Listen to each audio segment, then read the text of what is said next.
concordarem, com muito prazer, vamos ouvir a doutora Luciara, que é fonoaudióloga e certamente tem muito a contribuir com esta audiência pública. Com a palavra, a doutora Luciara. Bom dia a todos, então. Muito obrigada pela oportunidade de estar falando um pouquinho, prometo ser bem breve. Eu vou passar um pouquinho a minha realidade como fonoaudióloga, porque, como o doutor falou, o paciente de cabeça e pescoço tem que ser assistido por uma equipe multidisciplinar. É o fonoaudiólogo que vai reabilitar esse paciente.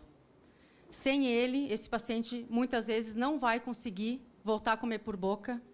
Sem ele, muitas vezes, esse paciente não vai mais conseguir voltar a falar, prejudicando totalmente a qualidade de vida. Então, a minha realidade, no oeste de Santa Catarina, em Chapecó, a gente consegue fazer um trabalho muito bom, onde eu recebo esse paciente antes da cirurgia, encaminhado pelo médico cirurgião. Lá, eu acolho esse paciente, explicando para ele quais são as possíveis sequelas que ele vai ficar. Então, o paciente vai para a cirurgia sabendo quais são as sequelas e como que ele vai ser reabilitado. Para que não seja uma surpresa, após ele se enxergar no espelho, abrir a boca e não ter mais a língua. Ou se olhar no espelho e ver que ele tem um buraco no pescoço, um estômago que vai ser para o resto da vida. Então, a gente precisa do fonoaudiólogo inserido nessas instituições para estar fazendo, então, a reabilitação desses pacientes.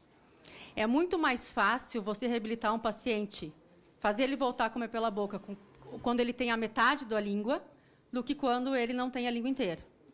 Então, tudo que foi falado do diagnóstico precoce é muito importante. A gente precisa estar recebendo esses pacientes no hospital para reabilitação no início da doença. Por quê? Porque as sequelas serão menores. Vai ser mais fácil de reinserir ele na sociedade. E a gente sabe que ainda no nosso país, principalmente no estado onde eu vivo, que não tem fonoaudiólogos inseridos nesses hospitais. Então, o paciente ele é curado, o paciente retira o câncer. E aí, o que acontece com esse paciente? Nunca mais vai poder comer? Não vai voltar a falar? No caso do paciente sem a laringe, ele tem 3 formas de voltar a falar. E o paciente, quando vai ser indicado essa cirurgia, ele tem que saber que ele poderá voltar a falar. Claro que a voz laríngea, ele não vai ter mais, mas ele vai ter a oportunidade de voltar a se comunicar, de ser inserido na sociedade.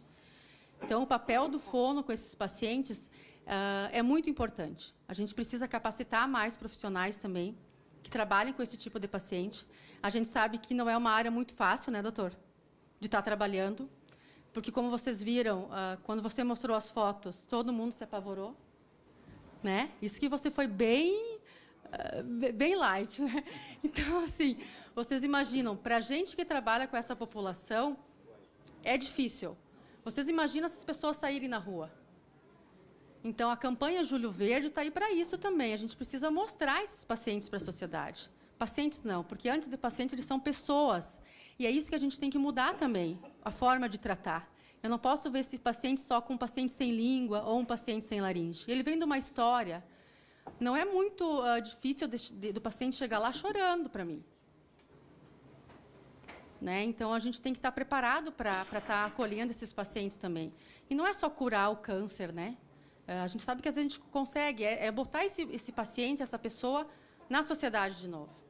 Lá em Chapecó, eu coordeno um grupo há 7 anos, um grupo de apoio a pacientes com câncer de cabeça e pescoço.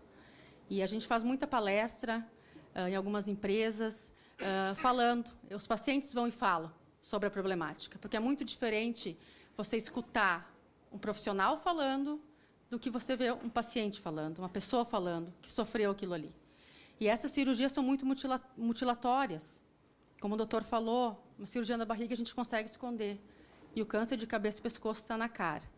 Então, eu peço a ajuda de todos vocês para que nos apoiem, para capacitar esses fonoaudiólogos, para estar trabalhando com essas pessoas, para a gente mudar a qualidade de vida de todos. Muito obrigada.